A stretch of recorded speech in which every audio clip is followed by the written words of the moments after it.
Ate Marge, ako yung nagtatrabaho sa hotel sa Thailand. Ang una kong sulat ay tungkol sa guest namin na may kakayahang makakita at makausap ang isang kaluluwa. Ang guest namin si Fiona, galing ng Russia. Gusto kong i-share ang isa pa niyang kwento, ang kanyang experience kasi open ang kanyang third eye. Isang ordinaryong araw, nagmamaniho siya ng kanyang kotse papunta sa trabaho habang kausap ang kanyang kaibigan sa telepono. Habang nagmamaniho, palingon-lingon ito. Habang nalalapit siya sa crossing na madadaanan niya ang riles ng tren, nakita niya ang dalawang bata na naglalaro sa riles. Nagpapatong ang mga ito ng perang barya sa mismong bakal ng riles. Bumusena ang tren. Ibig sabihin, may darating na tren. Tinigil niya ang sasakyan.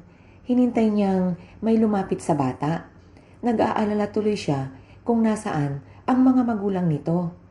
Habang nalalapit ang tren, ay nagdesisyon na siyang bumaba ng sasakyan para puntahan ang dalawang bata na naglalaro pa rin. Tinawag niya ito na tumabi na at may darating na tren. Ang isang batang mukhang Chinese ang lumingon sa kanya. Ang isang bata ay tuloy-tuloy pa din sa paglalaro. Tumakbo sa kanya ang batang Chinese at yumakap. Hindi naman niya ito kilala. Habang nag-uusap sila ng batang Chinese, ay nakalimutan na niya ang isa pang bata na patuloy na naglalaro hanggang sa dumaan ang tren. Kitang-kita ng kanyang mga mata na napailalim ito sa tren. Napapikit siya. Pagkalagpas ng tren, ay agad niya itong pinuntahan para makita ang katawan nito. Pero wala siyang nakita. Naguluhan siya. Minumulto na naman ba siya? Bumalik siya kung saan niya iniwan ang batang Chinese. Wala na ito doon. At paglingon niya ay nakatayo sa likod niya ang batang naiwan na iniisip niyang nasagasaan. Tinanong niya ito kung ano ang pangalan. Sumagot naman ito habang nakangiti. Siya nga daw ay si Daniel. Tinanong ito ni Fiona kung ano ang ginagawa nito sa tabi ng riles at kung nasaan ang magulang nito. Sumagot si Daniel na sa malayo nakatira ang mama niya. At sinabi pa ni Daniel na doon lang siya nagtatambay sa tabi ng riles kasi sabi daw ng mama niya na kapag naligaw daw siya ay huwag umalis kung nasaan siya para madali siyang hanapin. Biglang nagring ang telepono ni Fiona. Sa sasakyan, tinakbo niya ito at sinagot. Ang katrabaho niya nagtanong kung bakit wala pa siya. Sinabihan niya itong on the way na siya. Binalikan niya si Daniel, ngunit wala na ito doon. At ngayon niya lang napansin na sa tabing riles kung saan siya nakatayo at si Daniel kanina ay may mga bulaklak at mga laruan na para itong alay. May kandila pang nakatirik pero wala nang sindi. At nandoon ang picture ni Daniel na medyo kupas na. At sa picture may nakasulat na hindi ka namin makakalimutan, Daniel. Nanlaki ang mga mata ni Fiona. Ibig sabihin, ang nakita niya kanina ay kaluluwa na lang. Palingon-lingon siya. Baka sakaling makita niya ito. Baka may gustong iparating sa pamilya niya. Ngunit, hindi na niya ito nakita pa. Pagdating niya sa bahay, ay agad nitong binuksan ang laptop at nag-search sa computer kung may batang nasagasaan sa riles. Wala siyang nakita na balita, pero may nabasa siyang Daniel Raven, 8 years old, missing. At may napansin siyang update news. Si Daniel ay natagpuan na pero wala ng buhay. Napaisip siya kung may koneksyon ang sitwasyong iyon. Nakalagay din doon na ang mama ni Daniel ay nasa bookstore. Medyo may kalayuan sa riles. Nang bigla na lang daw nawala si Daniel sa tabi niya. Patuloy si Fiona sa pagbabasa. Kinabukasan ay binalikan ni Fiona ang lugar kung saan niya nakita si Daniel at nakita niya itong nakaupo sa lugar kung nasaan andon ang picture niya kasama ang mga bulaklak, laruan at may nakasinding kandila.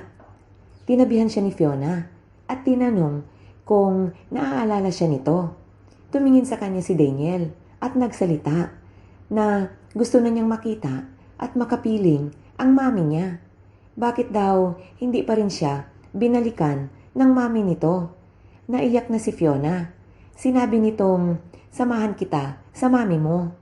Napangiti naman si Daniel.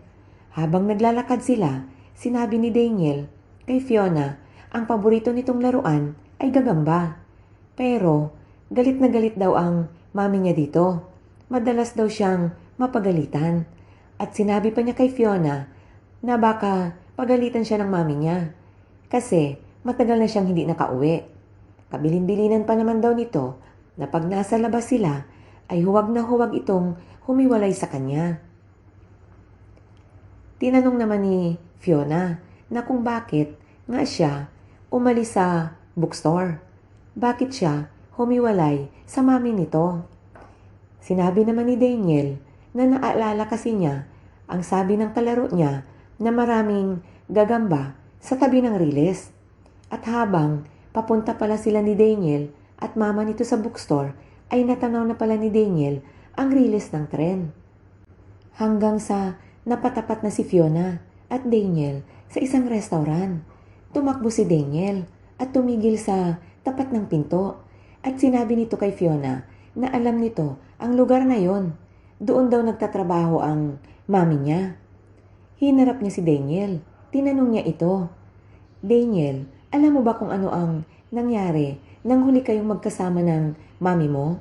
Kung bakit matagal na kayong hindi nagkita? Umiling lang si Daniel, Ate Marge.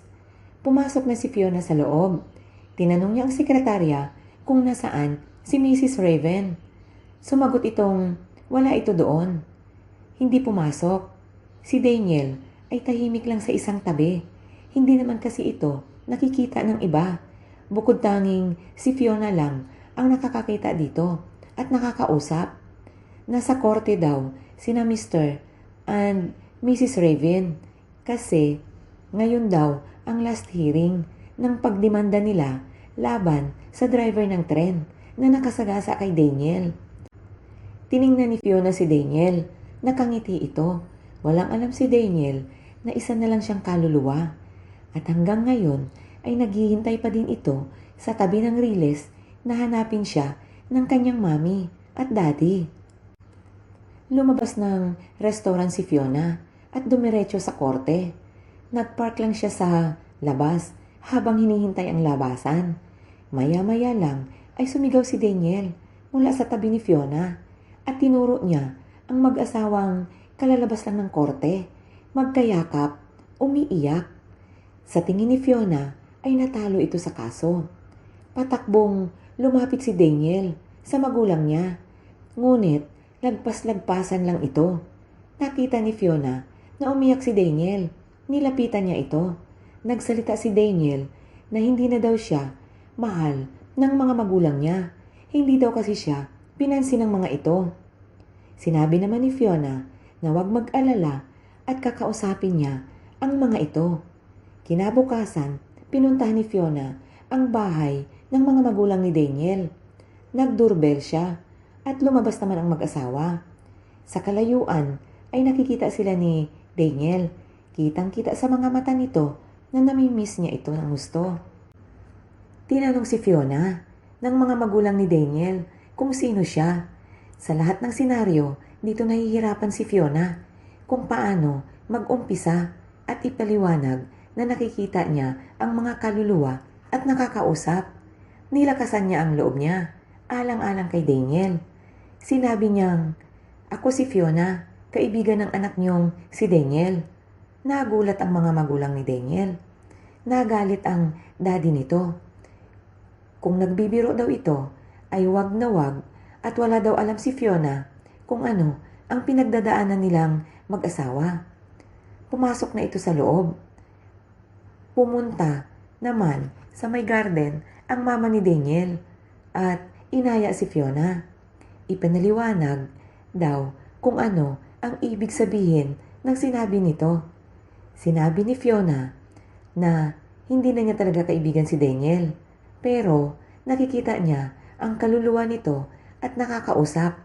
At nandun pa din ito sa tabi ng riles, naghihintay sa kanya.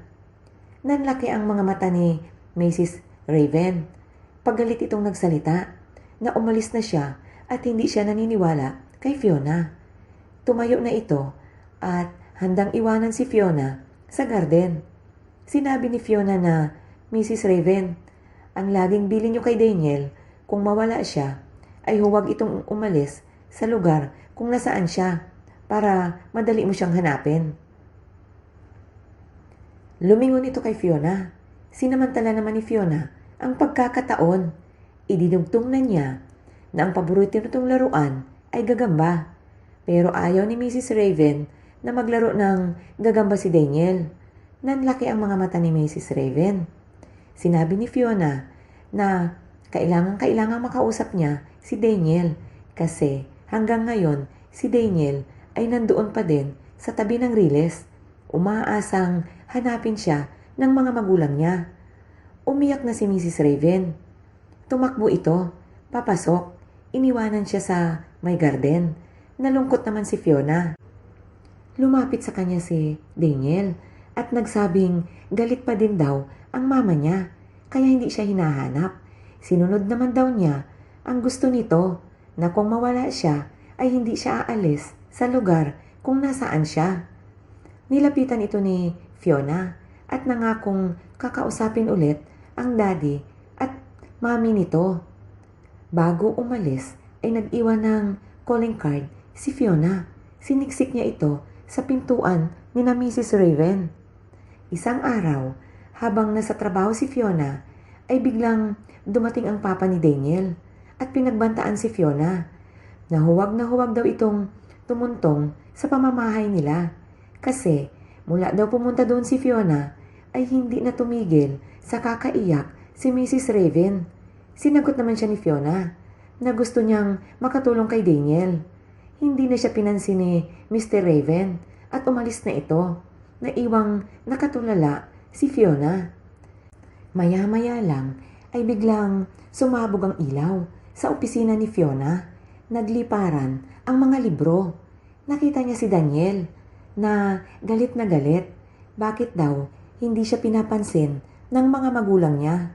Hindi na daw ba siya mahal ng mga ito? Tinanong niya si Fiona kung ano ang problema. Unti-unti nang sinabi ni Fiona kay Daniel. Nagbaka sakali siyang maintindihan siya ni Daniel kasi hindi siya maintindihan ng mga magulang nito. Sinabi niyang kaluluwa na lang siya na hindi na talaga siya nakikita ng mga magulang nito. Naligaw siya sa release ng tren at dahil sa bili ng mama nito na huwag umalis kung saan siya nawawala ay nasagasaan na nga ito ng tren.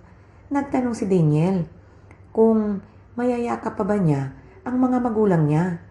Umiling si Fiona. Mararamdaman lang ng mga magulang niya na nasa paligid siya. Pero hindi na niya ito mahahawakan pa. Lumayo si Daniel. Nagsabing pupuntahan niya ang mga magulang niya. Nang hapon din na iyon, ay biglang nakatanggap si Fiona ng tawag mula sa mga magulang ni Daniel at pinapupunta siya sa bahay nito. Walang inaksayang oras si Fiona. Agad itong pumunta. Bukas na ang pinto ng bahay ng mga ito at pumasok na siya. Nadatnan niyang umiiyak ang mag-asawa at sabay silang nagsalita na naramdaman nila si Daniel. Umaandar daw ang paborito nitong laruan at naaamoy nila ang paborito nitong pagkain. Napangiti si Fiona kasi nakikita niya si Daniel na halos katabi lang ito ng mga magulang niya. Nakangiti. May sinabi si Daniel na ikinabigla ni Fiona. Sundan daw ang daddy niya at may dala itong barel. Susugod sa driver ng nasabing tren. Agad na sumakay ng kotse si Mrs. Raven at Fiona papunta sa bahay ng nasabing driver. Naabutan nila itong sumisigaw sa pintuan ng driver. Hindi na siya nito pinagbubuksan. Sa simula pa lamang ay naintindihan naman ng driver ang damdamin ng mga magulang ni Daniel. Nilapitan ito ni Mrs. Raven at pinaliwanagan na intindihin at tanggapin na ang lahat na walang kasalanan ang nasabing driver. Pero hindi ito kumalma. Lumapit si Fiona at sinabi nitong gawin daw nito ang lagi niyang sinasabi kay Daniel na pag nakaramdam ito ng galit ay kumuha ng bola at sipain ito ng ubod lakas paulit-ulit hanggang sa mawala ang nararamdaman nitong galit. Napatulala si Mr. Raven. Ito kasi ang lagi niyang sinasabi kay Daniel. Sinamantala na ni Fiona ang sitwasyon. Nilapitan niya ito at sinabi niyang nasa tabi niya si Daniel. Napaluhod ito at umiyak. Umiyak na din si Mrs. Raven. Sinabi ni Fiona na gusto nang magpaalam ni Daniel. Nakatayo ito sa tabi nila. Magsalita lang sila at naririnig sila ni Daniel. Sasabihin naman ni Fiona ang mga sasabihin ni Daniel sa kanila. Umiyak ang mami ni Daniel at sinabi nitong mahal na mahal niya si Daniel at nanghihingi ito ng pasensya sa lahat ng nangyari. Lumapit si Daniel at niyakip niya ang mami niya. Naramdaman naman ni Mrs. Raven na may malamig na dumampi sa balat niya. Tumingin siya kay Fiona at ngumiti si Fiona. Nakayakap siya sa inyo, Mrs. Raven. At lumapit din ito sa papa niya at niyakap niya din ito. Tumingin din si Mr. Raven kay Fiona. Nginitian niya ito at sinabing nakayakap din ito sa kanya ngayon.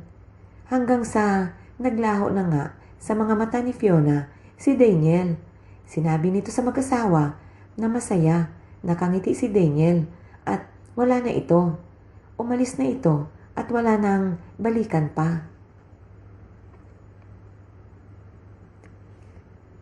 Ate Marge, habang nakikinig ako kay Fiona, ay papatak-patak ang luha ko. Natatawa si Fiona sa akin. Ang sabi niya, naiiyak din daw siya noon hanggang sa masanay na lang siya. At may good news ako sa iyo, Ate Marge. Nag-extend ang stay sa hotel si Fiona. This time ay ako naman ang mangungulit sa kanya na magkwento pa kung dati ay siya ang nangungulit sa akin. Ngayon ay baliktad na.